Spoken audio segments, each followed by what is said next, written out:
अस्सलामुअलैकुम, कैसे हैं आप सब। आई होप सब बहुत अच्छे होंगे, खैरियत से होंगे, मज़े में होंगे। अल्लाह ताला आप सबको खुश रखे, सलामत रखे, खैर आफ़ियत वाली ज़िंदगी दे। आप सब जहाँ भी हैं, कहीं भी हैं, अल्लाह ताला आप सबकी, हम सबकी तमाम मुश्किलें, बीमारियाँ, परेशानियाँ सब दूर कर दे और अल्लाह ताला आप सबको, हम सबको अपने हिफ्ज़ व अमान में रखे। आज मैं आप सबके लिए विदाउट ऑयल के पकोड़े की रेसिपी लेकर आई हूँ। स्टीम पकोड़ा बनाऊँगी जो कि बहुत ही ज़्यादा मज़ेदार होगी, बहुत ही क्रिस्पी होगी और सेम उसी टेस्ट की होगी जिस तरह से आप फ्राई पकोड़े बनाते हैं। तो चलें यहाँ पर मैं इंग्रेडिएंट शेयर कर देती हूँ। मैंने यहाँ पर हाफ़ प्याला लिया है बेसन और 3 अदद मैंने दरमियाने साइज़ के यहाँ पर पकोड़े लिए हैं। हाफ़ टेबल स्पून कूटी हुई लाल मिर्च है। हरा धनिया का पत्ता लिया है हाफ़ कुट्टी। आप लोग ज़्यादा क्वांटिटी में बना रहे हैं तो चीज़ों की क्वांटिटी बढ़ा लीजिएगा। हाफ़ टेबल स्पून यहाँ पर मैंने साबित धनिया लेके इनको थोड़ा सा कूट लिया है और यहाँ पर हाफ़ टेबल स्पून हल्दी ली है। थोड़े से मैंने यहाँ पर अजवाइन लिए है, हाफ़ टी स्पून जितना, और टेस्ट के अकॉर्डिंग नमक लेना है। मैंने यहाँ पर हाफ़ टेबल स्पून लिया है। सबसे पहले यहाँ पर एक बड़ा बाउल लेना है।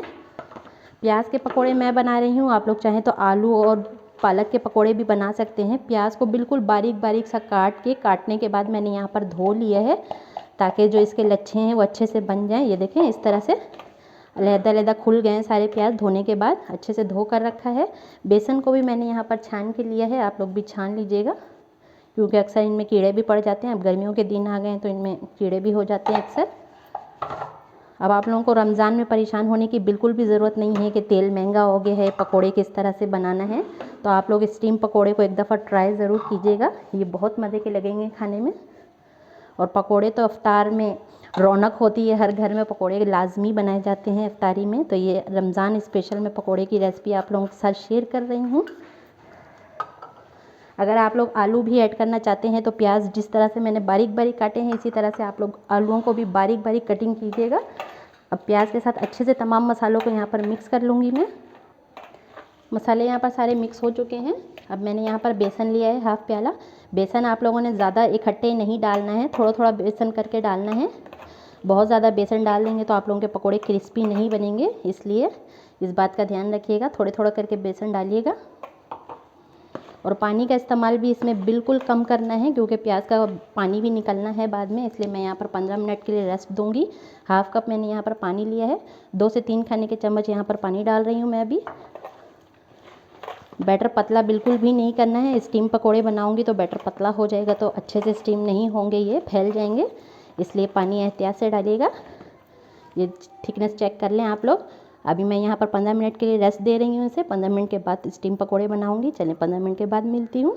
ये प्याज सारे खुद ही सॉफ्ट हो जाएंगे और ये इतना सा बेसन मैंने यहाँ पर बचा लिया है। तो चलें 15 मिनट के बाद मिलती हूँ। 15 मिनट हो गए हैं, देखें 15 मिनट के बाद मैंने यहाँ पर कढ़ाई ले ली है। आप लोग किसी भी कढ़ाई में या पैन में बना लिएगा। अब यहाँ पर मैं सिर्फ 1 खाने के चम्मच ऑयल डाल रही हूँ। ऑयल के साथ ही हमने यहाँ पर पैन या कढ़ाई किसी भी चीज़ को ग्रीस कर लेना है। ऑयल का ग्रीस यहाँ पर लाजमी करना है ताकि जो पकोड़े हैं वो नीचे चिपके ना, इसलिए थोड़े से ऑयल के साथ यहाँ पर कढ़ाई को मैं यहाँ पर ग्रीस कर रही हूँ। और यहाँ पर देखें रेस्ट देने के बाद मैंने यहाँ पर अच्छे से पकोड़े को एक दफ़ा और मिक्स कर लिया है, पकोड़े के बैटर को। अब थोड़े थोड़े से बैटर को मैं यहाँ पर लेकर डालती जाऊँगी और 10 मिनट के लिए बेक करूँगी यहाँ पर, 10 मिनट के लिए स्टीम करूँगी यहाँ पर पकोड़ों को। एक साइड से 5 मिनट, एक साइड से 5 मिनट, इसी तरह सारे पकोड़ों को डाल दूँगी। और मीडियम टू लो फ्लेम में आप लोगों ने इसे स्टीम देना है ताकि ये जले ना नीचे से। चलिए अब इसी तरह सारे पकोड़े डाल के फिर दिखाती हूँ। सारे पकोड़े इस तरह से मैंने यहाँ पर डाल लिए हैं। अब कवर कर दूँगी मैं यहाँ पर। 5 मिनट के बाद इसकी साइड चेंज करेंगे इसी तरह से। 5 मिनट हो गए हैं, देख लेते हैं पकोड़े को। ये देखें पकोड़े मुझे लग रहा है ऊपर से अच्छे से स्टीम हो चुके हैं यहाँ पर। अब इसकी साइड चेंज कर लेते हैं। ये देखें नीचे से अच्छा सा कलर भी आ गया है और ये बिल्कुल भी नहीं चिपके हैं नीचे क्योंकि ऑयल से हमने ग्रीस कर लिया था पैन को। तो आप लोग भी थोड़े से ऑयल के साथ पैन को या कढ़ाई को किसी भी चीज़ को ग्रीस कर लीजिएगा तो ये बिल्कुल भी नहीं चिपकेंगे और ऊपर से बहुत ही ज़्यादा क्रिस्पी हो चुके हैं। अब इसी तरह मैं दूसरे साइड से भी 5 मिनट के लिए पका लूँगी, अच्छा सा कलर आ जाएगा, फिर निकाल लूँगी। अब देखें पकोड़े बनाना कितना आसान हो गया है विदाउट ऑयल के। आप बहुत ही आसानी से स्टीम पकोड़े घर पर बना सकते हैं और रमज़ान के मज़े ले सकते हैं। तो चलें फिर 5 मिनट के बाद आप लोग को निकालते हुए दिखाती हूँ। 5 मिनट मज़ीद हो गए हैं, दूसरे साइड से भी पकोड़े अच्छी तरह से पक चुके हैं। चलिए अब मैं आप लोगों को निकाल कर दिखाती हूँ। ये देखें कढ़ाई में बिल्कुल भी ऑयल नहीं है, जो ऑयल हमने ग्रीस किया था तो ये ऑयल थोड़े थोड़े उसी तरह से लगे हुए हैं और पकोड़े हमारे यहाँ पर बनकर बिल्कुल अच्छी तरह से तैयार हो चुके हैं। आप लोग एक दफ़ा इस रेसिपी को ट्राई ज़रूर कीजिएगा, ये बहुत मज़ेदार पकोड़े हैं और अच्छी तरह से दोनों साइड से कलर आ चुका है, क्रिस्पी से हो गए हैं। अब मैं बाकी के भी पकोड़े इसी तरह से स्टीम करके फिर आप लोगों को सर्व करके दिखाती हूँ।